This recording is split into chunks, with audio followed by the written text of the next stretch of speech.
Hey, we're live. We're live. No intro today because it's a special quick post game show. Initial thoughts to what was not the game we expected at all, or hoped for. Definitely didn't hope for that, that kind of result. The one good thing, we can feel happy for Viking Mo this week. Viking Mo, well, at least Yeah, he can be happy about one Packer Viking game.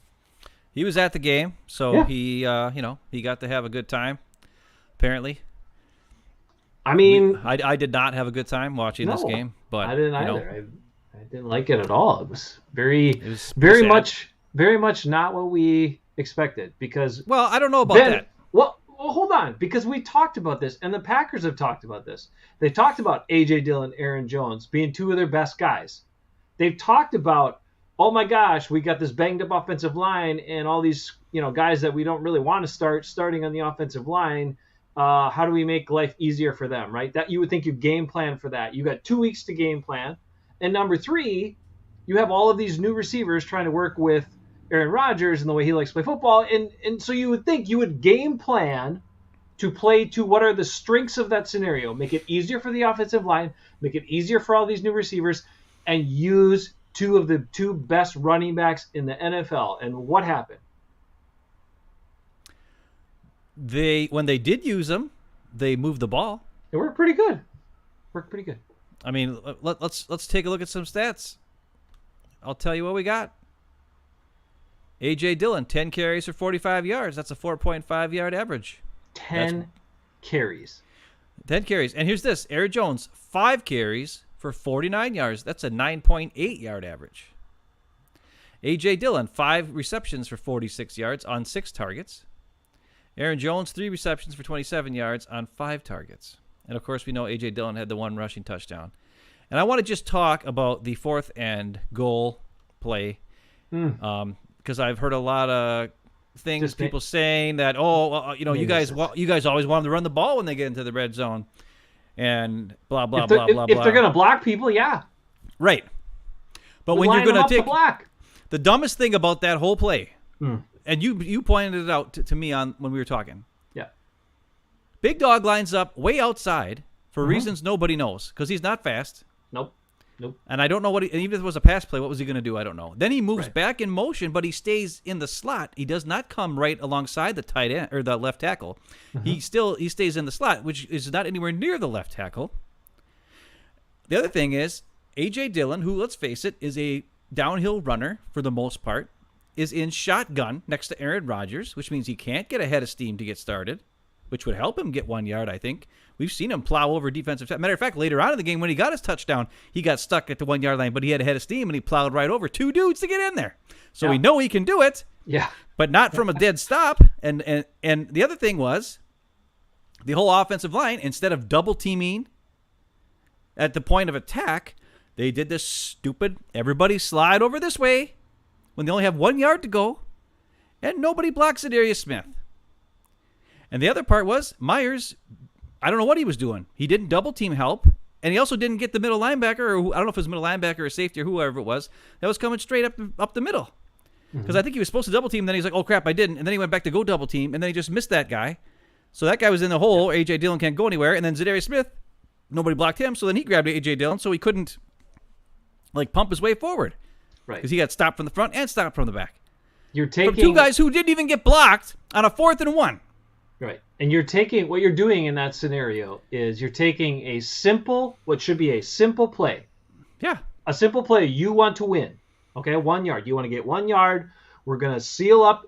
You're gonna seal up the edges here. We're gonna seal up all the gaps so nobody can penetrate in these gaps. Yep. Then we're gonna try to get forward movement and then give our 250-pound back a chance to plow in there and get in the end zone. Right? That's all you're trying to do. And you're trying to attack one spot of the defense. Right. And So instead, everybody flowing to the right No. does nothing because all you're doing is creating gaps. You're creating more gaps. And that doesn't help when you want 1 yard. That's great if you want to find the gap and then take it to the house for a big long run. right. But not when all you want is 1 yard. When you want 1 yard, you attack one specific spot of the defense. You double team here, you double team here, and then you lead up through here with a fullback who takes out the middle linebacker, and it's an easy touchdown. It's not even hard. Doesn't have to be. But because we got to have three wide receivers and not stupid, but big dog in the slot, not even helping to block. Not that he'd be much help, but still. At least put him on the end. He could have clipped off Zadarius Smith, and then even in that scenario, the way it happened, if he lines up in the regular spot along the tackle, he at least negates Zadarius Smith from just being able to fly in there completely unblocked and stopping A.J. Dillon's legs. And then you at least give him a chance to churn his legs and maybe beat in his way into the end zone. But because Zadarius was unblocked, he was able to stop his legs, and that's why the play was dead, even with the poor blocking in front. So I'm saying there were many challenges today. There were many problems. We all know that as Packers fans, the defense was not what we expected it to be. They looked flat. They looked out of sorts. For some reason, Eric Stokes ended up on Jefferson way too much, which is a problem. Then there were other things that happened. The last big play. They had Savage playing man coverage, starting 20 yards back, covering Jefferson as he's running all the way across the field. He's supposed to somehow start way back here and then meet with him and then follow him all the way over, and there's no help in the back? How the hell? What kind of stupid-ass freaking coverage is that? Let's give the Vikings coaches the nod today as well. Hey, they do the things that we tell. Yes, because they were able to get Justin Jefferson repeatedly on Eric Stokes, which out of those three corners, that's what you want to see, because Eric Stokes struggles at changing direction. And I understand he's a first-round pick, and I understand, but I said it last year when I watched him, and everybody gave me a hard time about it. Well, guess what? I'm right. He struggles at changing direction, and he can't find the ball, and today it really looked ugly at times. The other thing they were able to do, they also got Justin Jefferson on Preston Smith. They got Preston Smith coverage on him. So that's smart. That should never happen. No, but that should never, ever happen. Period. But I'm sorry for cutting you off. But no. I'm saying that tells me that the coaching, the Vikings did, the Vikings said, here are advantages we can have. We are going to find those advantages and play to them. And they did that. Here's the other thing. The Packers did not. Here's the other thing that's really scary. Yes.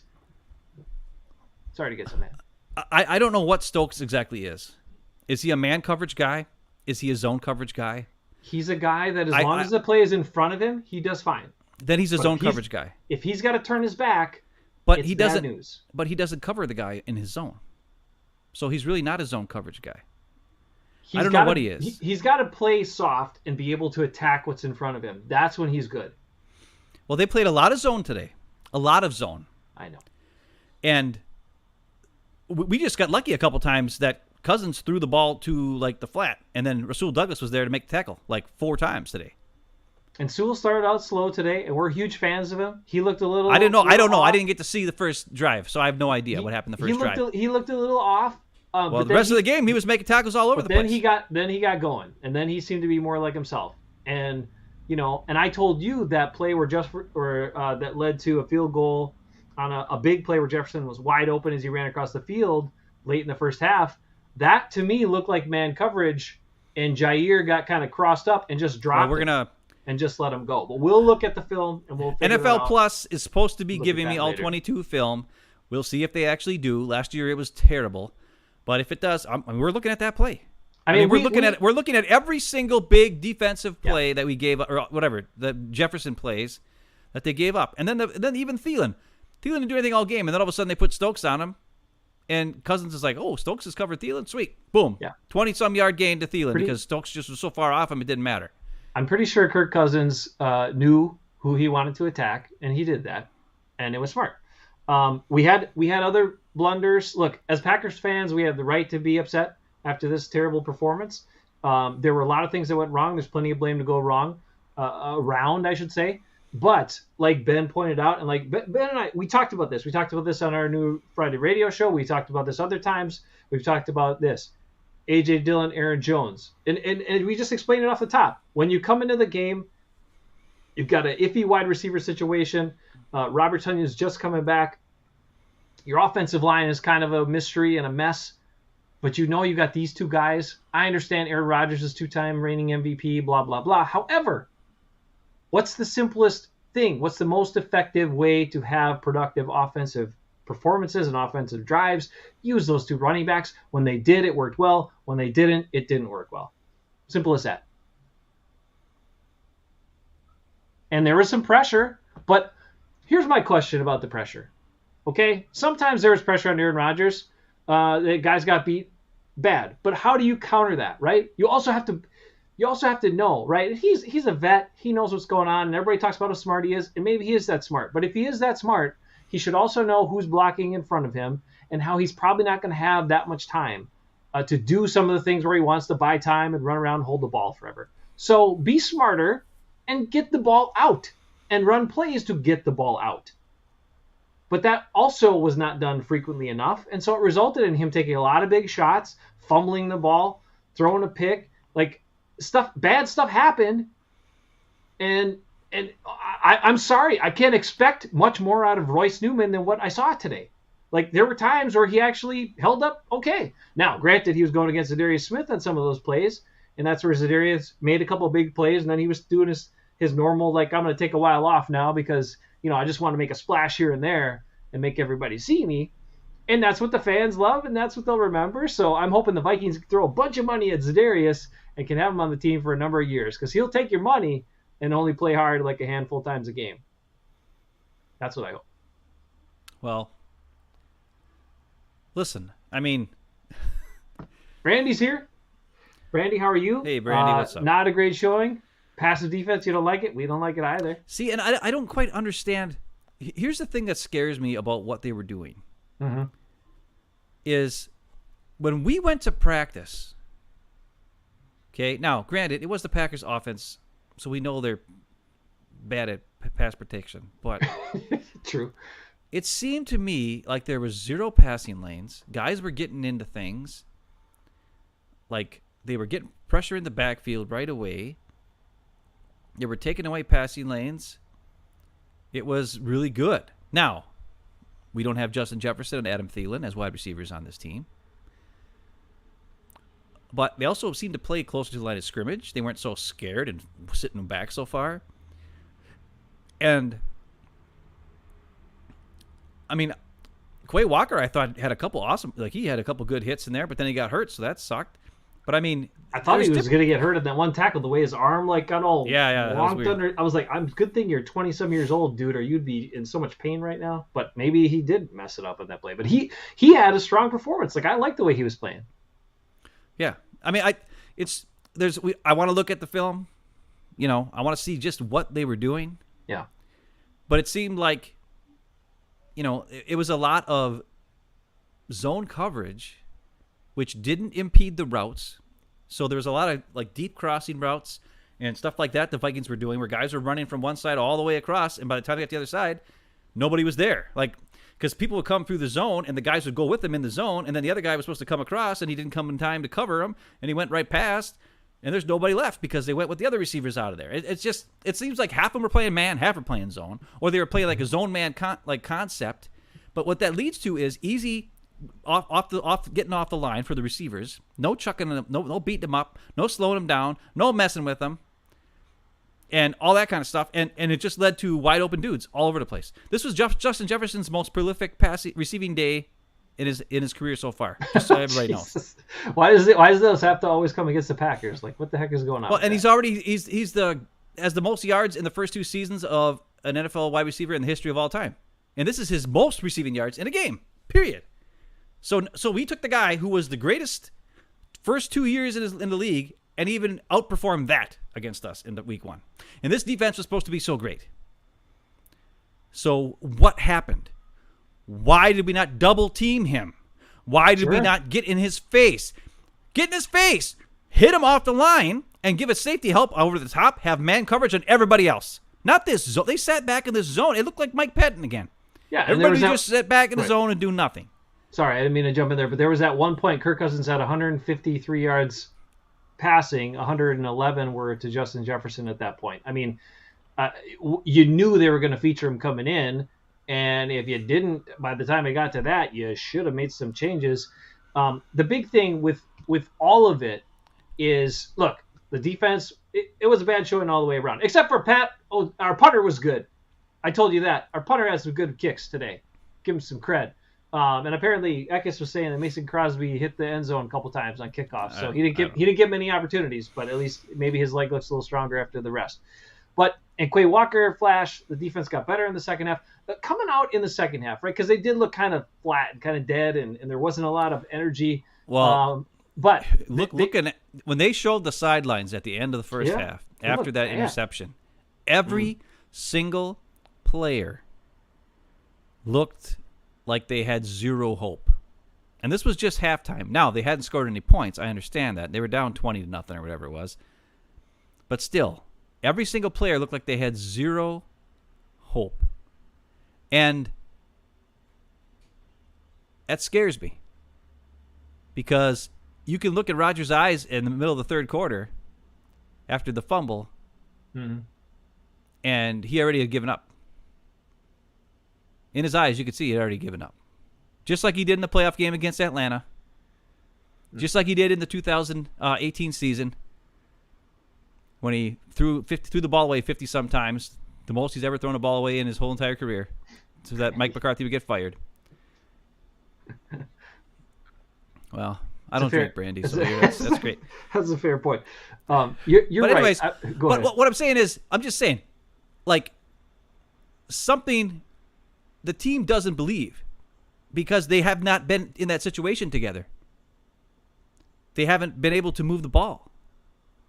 They haven't practiced together, really. They haven't played together, really.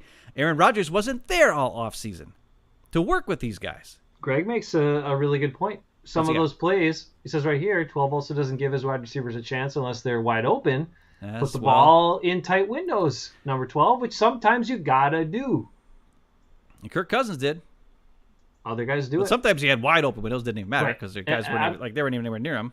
Absolutely, that's Jefferson. We don't want to see that, but that's been a trend, and part of that is they understand the turnover differential, and Rodgers doesn't want to make turnovers, and they understand that's a big key to winning games. But the point is, we saw a Packers offense only have success when they ran quick game, when they utilized the running backs, when they ran the ball, when they got Jones and Dillon out in space. You get the guys who are good at running with the ball, so they can run with the ball. Like that's great. Do that. And they had success on drives when they did that. It was more methodical. It wasn't the big play. We missed the big play on the opening play because Christian Watson. That's I know that sucked. I get it. That's something that we've known, as we've said, from before they drafted him. In our scouting reports before the draft, we all said Christian Watson is athletic. He's tall. He's fast. He drops a lot of balls. That's why I said draft George Pickens. That's why I said draft Alec Pierce. That's why I said draft Jahan Dotson. But he got drafted before we could take even our first pick, so that's fine. I understand. But you drafted him in fantasy, but you forgot to start him. Well, I didn't start him because he got Carson Wentz throwing the ball. I didn't know he was going to be got 2 touchdowns today. 2 touchdowns. I know. I didn't know. Well, now I'm still winning. I think even though I had Joe Burrow and he threw 4 interceptions and fumbled once. Now if the Packers played the Steelers defense, I don't know if a team can have negative points, but this Packers offense would have negative points if they played that Steelers defense today.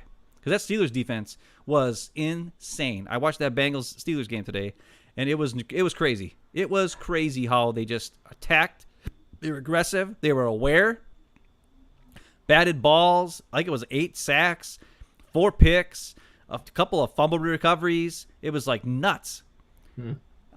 So it's like, I mean, we're lucky we played the crappy Vikings, or else we would have scored 0. We would have even had the 7 points we got. Anyway, I'm trying to remember where I was going. Where I was going was just to recap that those drives looked good, and then when we tried to not go away from that stuff, we went away from that stuff. We were back to we're going to do spread, and we're going to do empty sets, and we're going to do all that. It didn't look good, and we were just saying, if this team plays to its strengths, they can compete with anybody. If they're going to not utilize what they're best at and the feature of the players that are their best players, then it's going to be a struggle. You're going to have these inconsistencies because, if you have a situation like you have with 2 running backs as talented as these 2 guys are, you got to use them. 10 carries for A.J. Dillon, not enough. This game was never out of hand, even when the Vikings were ahead 20-0. That's not too far. You don't need to get ahead of yourself and be like, well, now we got to abandon the run. No, You And do 5 carries for Aaron Jones. you do what works. You do what is your strength. And you get those guys involved and you move the ball. And that's how you get into rhythm. And then maybe some big plays open up. But you got to get something going first if you expect to get anywhere on offense. And they couldn't get those things going. And then when they did, then it seems like they didn't go back to it or they stayed away from it for too long. Well, and that's the other. They were also too damn slow. Like, pick up the pace, man. Pick up the pace. Yeah, that's got to end. That has got to end. The down to 1 second on the play clock every single time. They wasted 2 timeouts in the first half because of it. I don't know what this is exactly. And I've seen reports and I've seen stories where guys are saying that Rodgers is just like talking to a guy and like, hey, what do you want to run in this route? Like, he doesn't even call like LaFleur's calling a play and Rodgers is just doing whatever. He's just being like, hey, you want to run this on this route? Yeah, okay, sweet. Like, that's what he did last year. Then he gets to the line of scrimmage and he looks at everything and then he's like, oh wait, that doesn't. We're gonna do this. He tries, and then next thing you know, boom, 0 seconds left. But the thing is, the part that was really bad was they'd run the ball, and then they do a play action play.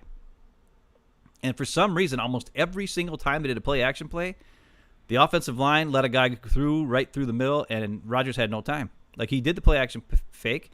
His head was not. He couldn't see the defense, so he didn't know. And then here's Eric Hendricks in his face, or whoever was. Zadarius Smith was in his face the one time, and it's like, you can't blame Rodgers for that. Where's the blocking on that? You know what I mean? Yeah. I mean, they set up the play action play because they ran the ball so well 3 plays in a row, and then the offensive line lets Eric Hendricks go straight through and nobody blocks him. Like, what are you doing? Now, maybe they thought that the play action fake would keep him from going after Rodgers and go to the running back instead. And the play action fake wasn't as good as Rodgers usually does a play action fake. I have no idea. But either way, he got pressure in his face a lot, at least twice, maybe 3 times on play action plays, and then just either got sacked or threw the ball away or nothing happened out of it. So I want to look at those plays. I want to see what happened downfield. And then there was that one time where he got creamed when, like, A.J. Dillon turned around and all of a sudden Zadarius Smith is in his face and he got plowed over. And that was on Myers. I know it was. But what I'm saying is, on that play, like, Rodgers seemed to notice that there was a problem. And then instead of getting the ball out, like just shucking it, he still thought like he was going to hang on to the ball for a little bit longer. You don't have Josh Sitton and T.J. Lang and David Bakhtiari and Corey Linsley and, you know, guys like that in front of you anymore, Rodgers. You can't hold the ball for 8 seconds. It's not going to work. You know who else? You know, Greg, I'm just going to say this real quick just because it's my guy. Greg Olsen said during the game, talking about the offensive line struggles and patching this together. And, you know, somehow they patched it together last year and it worked out. But they don't have the same guy. They had to patch up all their holes last year and cover their ass, whether it was right guard or center or whatever. You let that guy go. You undervalued him. And he played with a wrapped up hand today for the Bears. And the Bears won. Bears beat the 49ers, something that we can't ever do in the playoffs. And he was a leader. And he showed that team leadership and that line toughness. And he played through whatever and did his best. And EQ caught a touchdown pass. Yeah. So anyway, you know, for all you people out there that don't understand Packers GM and others, and once in a while their commenters we get in here that give me a hard time for talking about LP too much.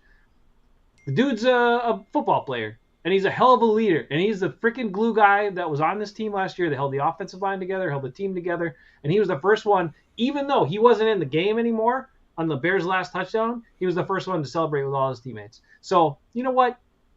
Just a little plug for my guy because he's awesome. And he was the one that covered up the holes last year. And now we're seeing more of those holes this year. He's not there. You know, but yes, it's just one game. I get it. We got Dale in here, and we had earlier we had another guy with the relax. We're not like freaking out. No. What we're saying is the sad part of this, Dale, is we see what needs to be done. We've seen A.J. Dillon run the ball with a 4.5-yard carry, running over guys. We saw Aaron Jones with 9-point-something yards per carry and had the big run. And they don't do it. We saw a nice little across the middle pass to Robert Tonyan that he took for a whole bunch of yards. We see the easy plays. Like, what we need to see more of is the easy plays, not the, we're going to try to throw a 25-yard bomb when our guys can't protect for more than 2 seconds. No, that doesn't work. You have to attack with easy plays. Maybe you get 2 yards here. You get 3 yards here. Maybe you get lucky and A.J. Dillon breaks the tackle and takes it for a couple more yards, like he did in the game, for instance, on one of those receptions he had. That leads to, guess what? Points. But when you go out there and you start passing into a dumb coverage, you hold the ball too long, your guys can't pick up the blitz, your offensive linemen are totally blanking, letting guys go straight through, not even looking at them. That leads to problems. And that's something that can be fixed. And I'm going to Jason said this many times. We have the Aaron Rodgers offense. We have the Matt LaFleur offense. I would love to just see the Matt LaFleur offense for once. And it's not going to happen with Aaron Rodgers as quarterback. Unless he can change his mind and change his philosophy.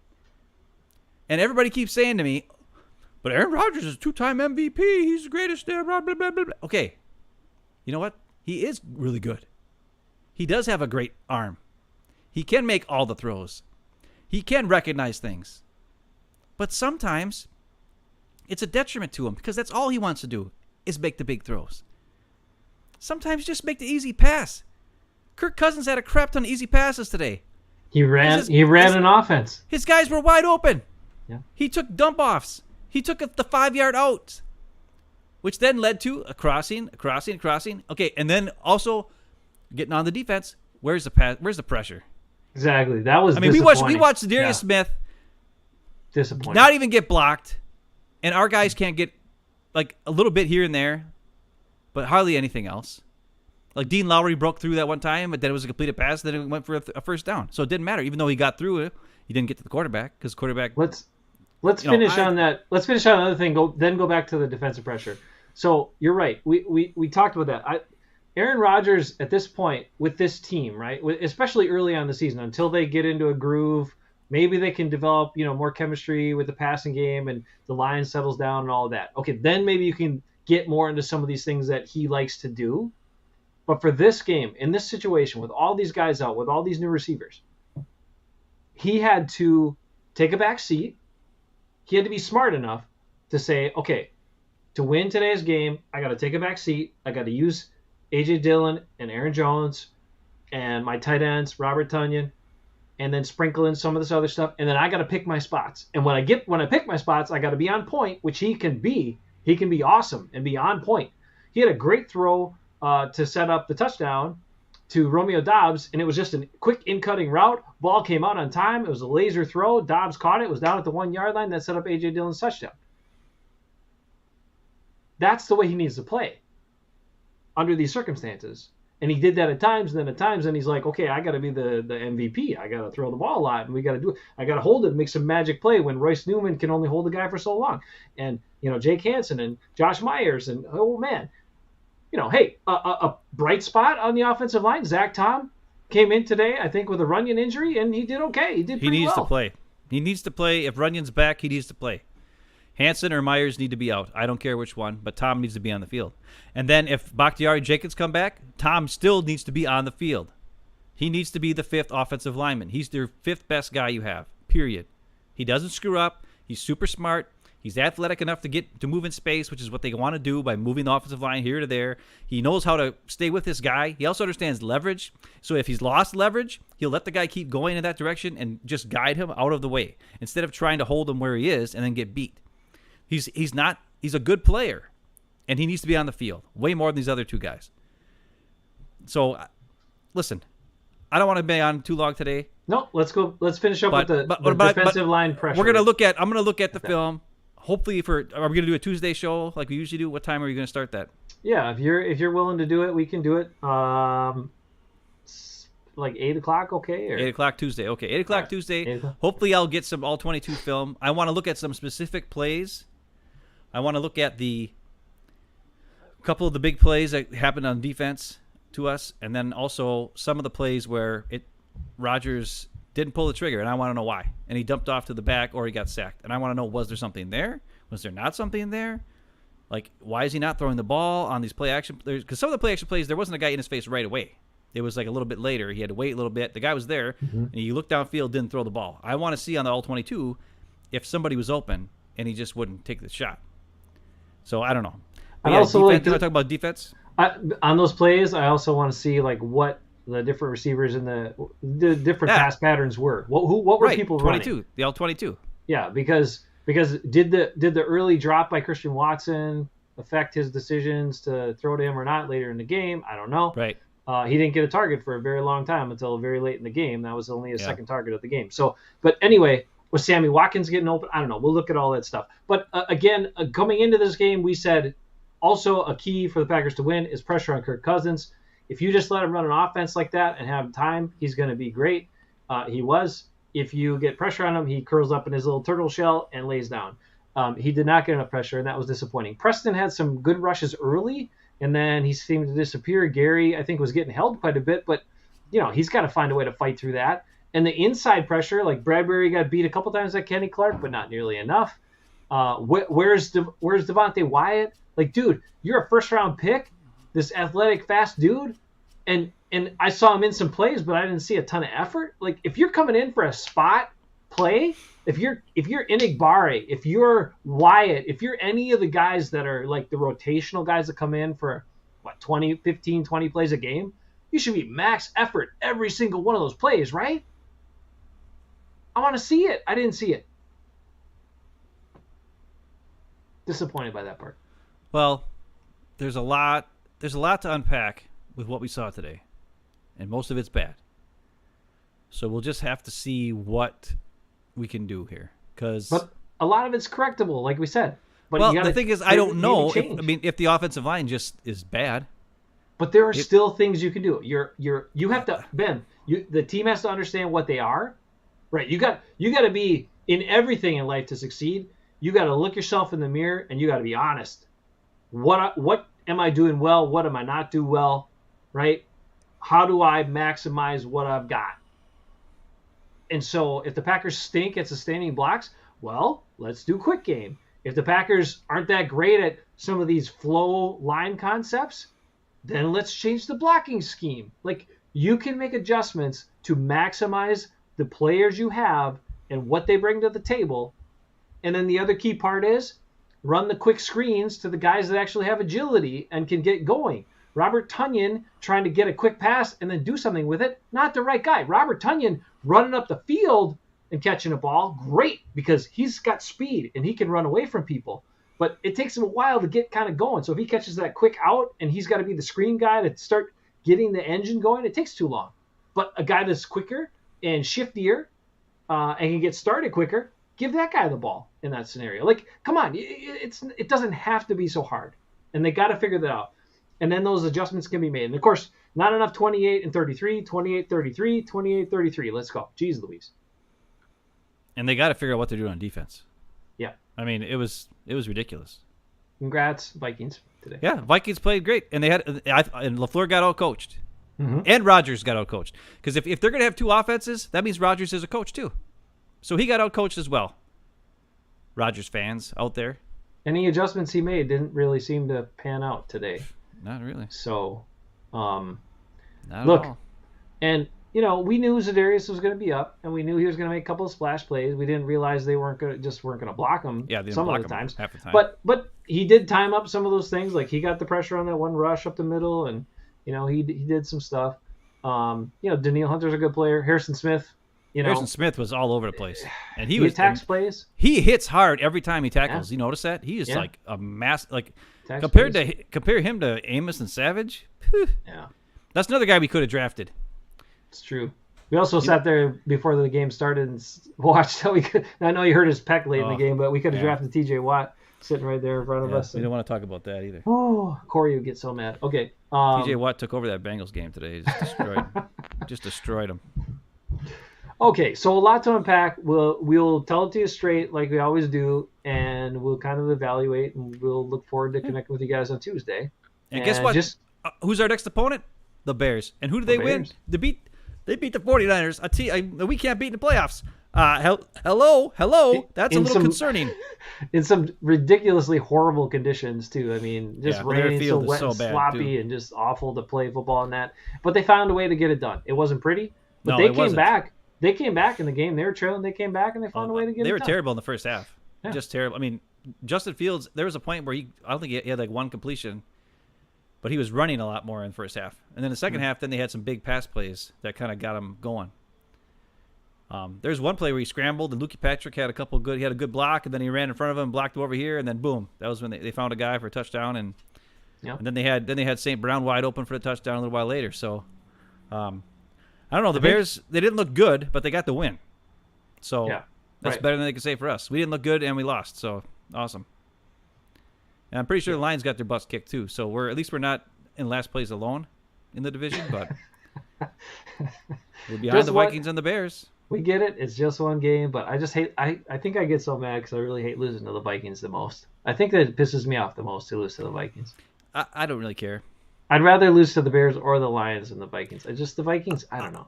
I would rather lose because we got outplayed. Yeah. Not because we got outcoached. I don't know quite how to say it better than that. There's things I know this team should know what to do, and they don't do. And that's what's bad. You build your team, and then you see what your strengths are, and you play to your strengths. This team does not do it. And LaFleur has not done it in years, except for season 1.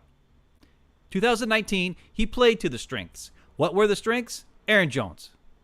Aaron Jones led the league in touchdowns. Aaron Jones was a one-man wrecking crew half the time.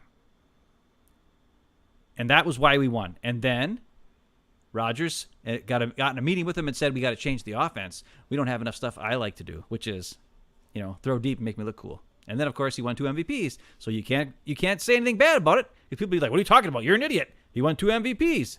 How is 2019's season better? Well, you know what? They scored more points per game in 2019. You know what else? They had more plays in 2019. You know what else? They had more yards per play in 2019. And they had dominated time of possession in 2019. They were a much better offense in 2019 than they were in 2020, and especially in 2021. They actually got worse and worse and worse every year after. But because Rodgers doesn't throw any picks and he gets 40 touchdowns, then he's MVP. I get it. I will tell everyone this. In order for the Packers to win a bunch of games this year and win this division, Aaron Rodgers cannot end up as the MVP this season. He's got to change his... Well, he could be, but he has to change his mind and let his stats can't equal MVP season stats. Yeah, they can. In order for this team to do it. Because he's going to have to defer to the running backs more. Yeah, but if he gets it to the... Listen... I understand if it's through the air, but they also got to run the ball. Amon Green had like 2,000 some yards of total offense one year with 700 receiving yards for Brett Favre. Yeah, that's crazy. If you spread that up between A.J. Dillon and Aaron Jones, people aren't going to give A.J. Dillon and Aaron Jones the credit for it because they're going to have like 1,200 yards, 1,400 yards total offense and blah, blah, blah, and a whole bunch of touchdowns and touchdown receptions. But guess who gets all the receptions and all the yards receiving or passing? Aaron Rodgers. And if he throws a Tunyon here and there, he throws the DeGuara. Where's DeGuara in this game? Not even used. He's sneaky. I don't know why they don't use him more. He's sneaky. He can do some things. He's not going to take it to the house, even though he did against the Lions last year. But he can get you a first down. He can catch some balls. He can move in motion. And guess what? Maybe on that 4th and 1, have him move in motion and chip Za'Darius before he comes all the way around. And maybe A.J. Dillon's got enough girth to run through and get the first touchdown. And they would have been a totally different game at that point. I don't know. I don't know either. And some people will talk about how the Watson drop on the first play changed. Oh, that was terrible. That was terrible. And it was terrible. But you got to be able to bounce back from one play. Come on. Yeah, but that's very MVS-y. I get it. And it hurts.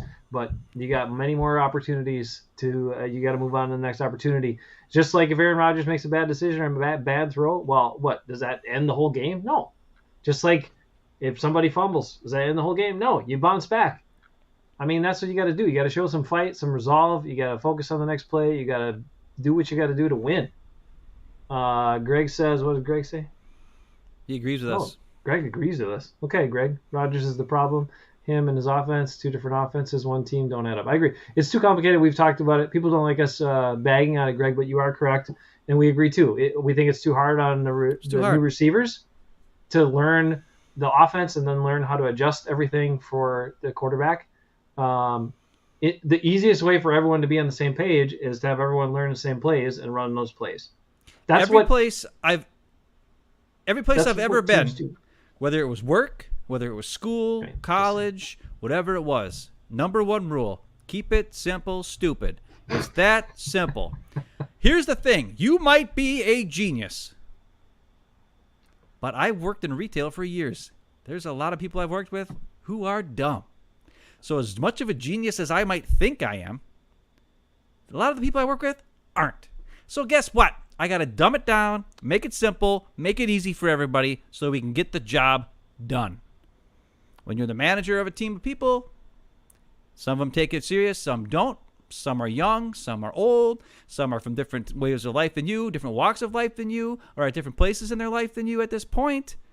You have to adjust the way you think. You have to make things simple so that everybody can be involved and everybody can be at their best and use their strengths to the fullest.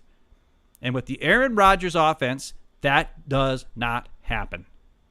He needs to change his mind, listen to LaFleur. You don't have to get rid of all the Aaron Rodgers stuff all the time. Whatever that is. I don't even know what it is. Apparently it's 3 guys just run straight.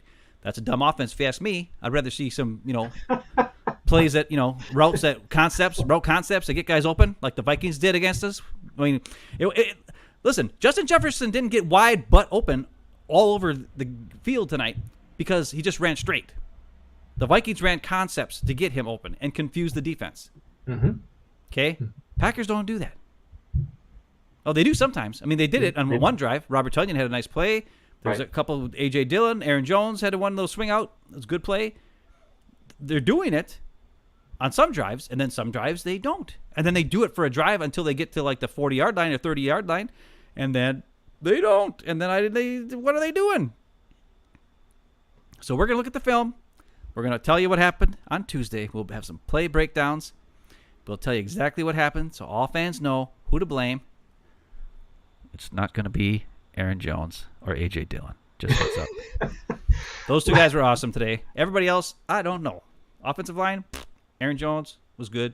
A.J. Dillon was good. I like Quay Walker today. Yeah, but he got hurt, so who knows what's up with that? Yeah, hopefully that's... And then Barnes got hurt, too. Jesus. All of a sudden, we had a position of strength, and now it's... I don't know what's going on. Anyway, we'll talk more about that stuff later. That was a good close. Good thing to close on. I like how you put that. It's a good perspective to have. Hopefully the Packers have that perspective.